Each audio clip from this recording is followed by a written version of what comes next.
make of Kentucky going into 2025? They're coming off a 4-8 finish, one conference victory. They didn't make a bowl game. Doesn't feel like there was a lot of buy-in from the locker room, and change does seem inevitable for Mark Stoops and company out in Lexington.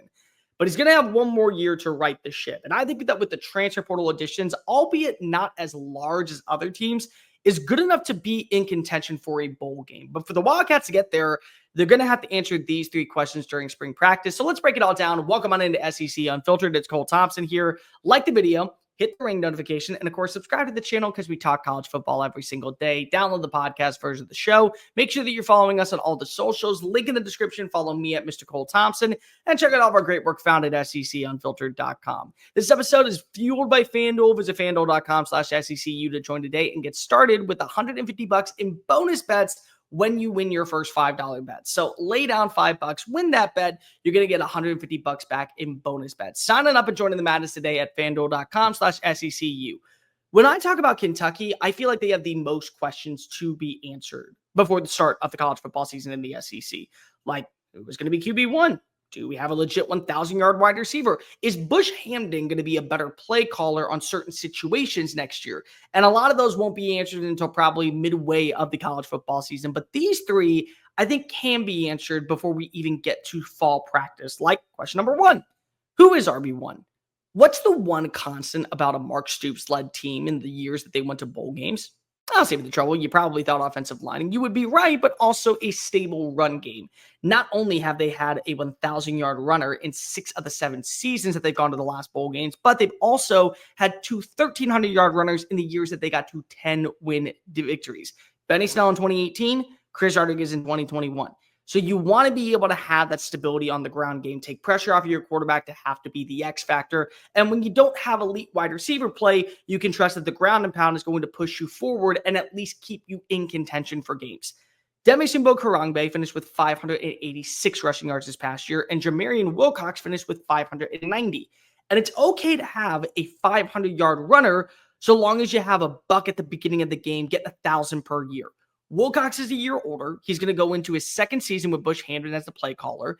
I do believe that there was enough to when you look back at the season, you'll say, man, something stood out about this kid. No, we got to continue to build with him. There's a lot to like about what he provides as RB1, similarly to how we felt about Benny Snell and Chris Rodriguez. And of course, we got to throw in sweet baby Ray Davis.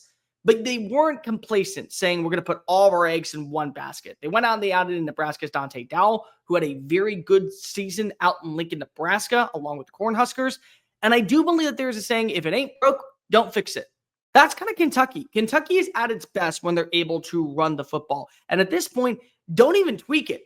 Stabilize your team and know that you're going to rush for 24 to 27 attempts per game. Make sure that you have a lead back. If Wilcox is the best version for your team, make sure that he is seeing a bulk of the carries and then allow Dowell to be your third down changer. If Dowell moves the sticks more, let him be the bell cow guy and Wilcox be your change of pace running back.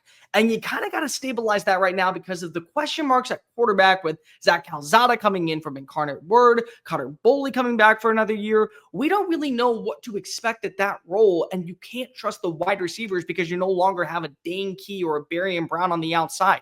So establish the run with an RB1. Use that as the baseline of your offense in 2025. If you can be able to prove that you feel good about the ground game going into week 1 next year against Toledo, I think that one of the biggest problems that you had offensively will be solved instantaneously. Question number 2, can Kentucky rebuild the BBW? Get your mind out of the gutter. You know exactly what that means. Big blue wall. Kentucky has been at its best in the ages of Mark Stoops when they have stable trench play on both sides of the football. The offensive line is stout like a stone castle, and the defensive line is physical and feisty like a pack of crocodiles that hasn't eaten over a week. That's what you want to see, and you didn't have that last year. You had some guys. Yeah, you had some players that certainly will represent the Big Blue Nation whenever they go play on Sundays, Deion Walker being one of them, but you did feel like you had a cohesiveness. And unfortunately, you're kind of going back to doing what you did last year that didn't work this year with the transfer portal, rebuilding your offensive line. 5 new transfers come on in, 4 are projected to be starters, including you bringing in Shaz Pate from New Mexico State, an all-American caliber offensive left tackle. You also bring in Bowling Green's all-MAC first-team right tackle, Alice Walschlager. You bring back a 3-year starting right guard in Joshua Braun from Arkansas, and Western Kentucky starting center Evan say that with me really slowly, Wibberley is expected to now be calling plays, whoever is going to be QB1. Jalen Farmer is back, but he's moving from the right guard position to the left guard position. And even though you have some other guys that are kind of waiting in the wings, those are the ones that you expect to be the plug-and-play starters right away. Defensive line, you did the exact same thing. In fact, for my money, they had one of the better defensive players added in. 2024 Missouri Valley Defensive Player of the Year, McKees Grace. He's now going to take over as your star defensive end. And he reminds me very similarly of Jared Verse. They also brought in Washington State transfer David Gusta, who should be the replacement for Deion Walker. At nose guard, Wyoming transfer Jaden Williams is coming on in. And you also bring back 6-year senior Josiah Hayes, who picked up a medical redshirt in 2024. The thing that I'm wondering is, I'm not asking for much, just more. Think of it like when you go back to a buffet and you want a second plate of servings. You're not asking to take all the mashed potatoes and all of the biscuits and gravy and all of the sweet ham. What you're asking for is a second serving, a little bit more oomph, because you didn't have that last year. Can Kentucky's defensive line go from ranking 73rd in the country in sacks to top 45? Can they rank from 86th to 40th in run defense? Can they rank from 80th to top 50 in opponents' third down conversions? All areas of weakness last year that eventually led to a 4-8 finish. Can the offensive line rank inside the top 60 of sacks allowed instead of the top 115? Can they rank from 119th on third down conversions to number 85 or 83 or 81? Can they go from 115th in red zone scoring opportunities to top 75 in red zone scoring opportunities? Because I don't think at this point we're looking at a team like Kentucky to go be that dark horse and make an epic run to the college football playoff.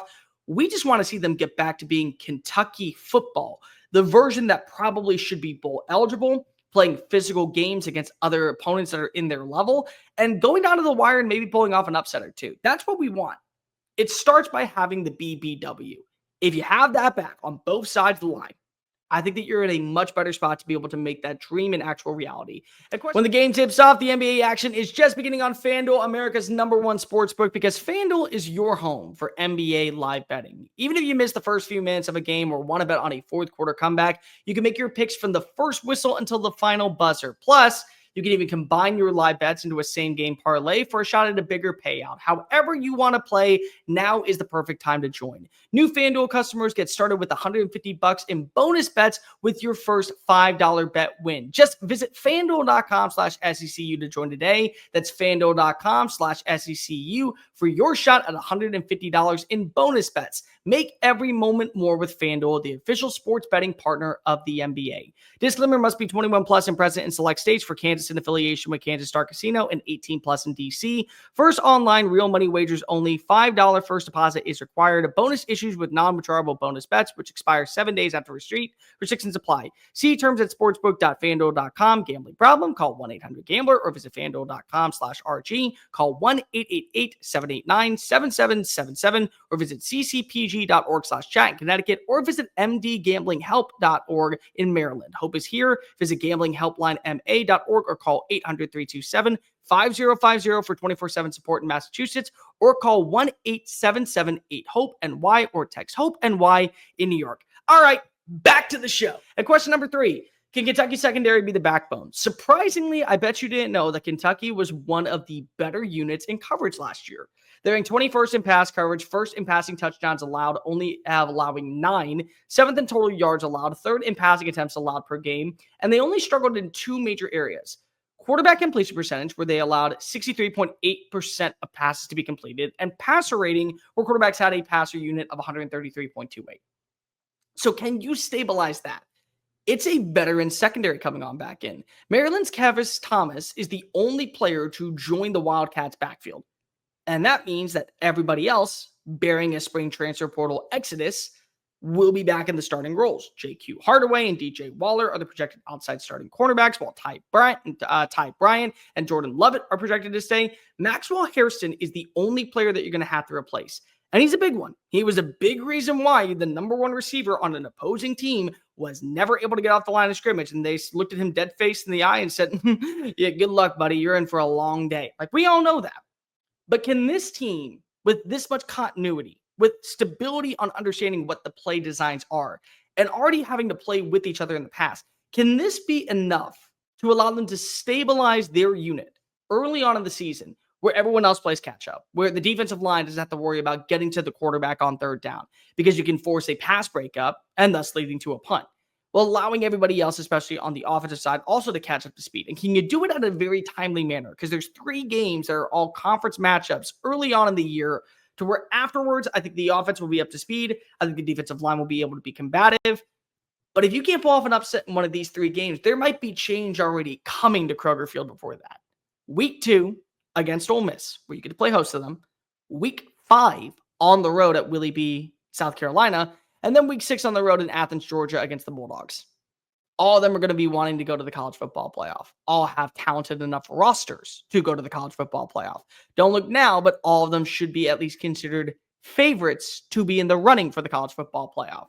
So if a secondary can be able to create opportunities for their team to combat and put themselves in a good situation to where they're at least forcing 3 and outs or stabilizing and making teams settle for 3 points instead of 6 points, I think Kentucky is good enough. And then you can go look at the rest of their schedule down the stretch and say, well, Florida might be a win, Vanderbilt might be a win, Auburn could be a win, Tennessee Tech's a win, Louisville's a win. And here we are, 7-5, punching our ticket to the Music City Bowl. We're content with that, Mark Stoops. You're content with that. We'll worry about what changes moving on forward. Those 3 questions, if they're answered in spring practice, who is RB1? Can you establish the BBW? And can your secondary be the backbone of your team in the early stages of the year?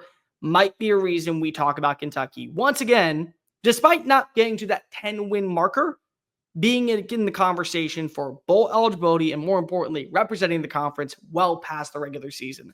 But let me know in the comment section down below, what are your thoughts on Kentucky? What are the 3 questions you want answered with this team? Like, review, hit subscribe. Make sure you're following us on the social channels, TikTok, Facebook, Instagram, Twitter at SEC Unfiltered. Follow me at Mr. Cole Thompson and check out all of our great work found at SECUnfiltered.com. Until next time, folks, I am Cole Thompson. Wildcat Nation, don't worry. Things will be brighter in some way, shape, or form. One day, probably. I don't know anymore. Peace.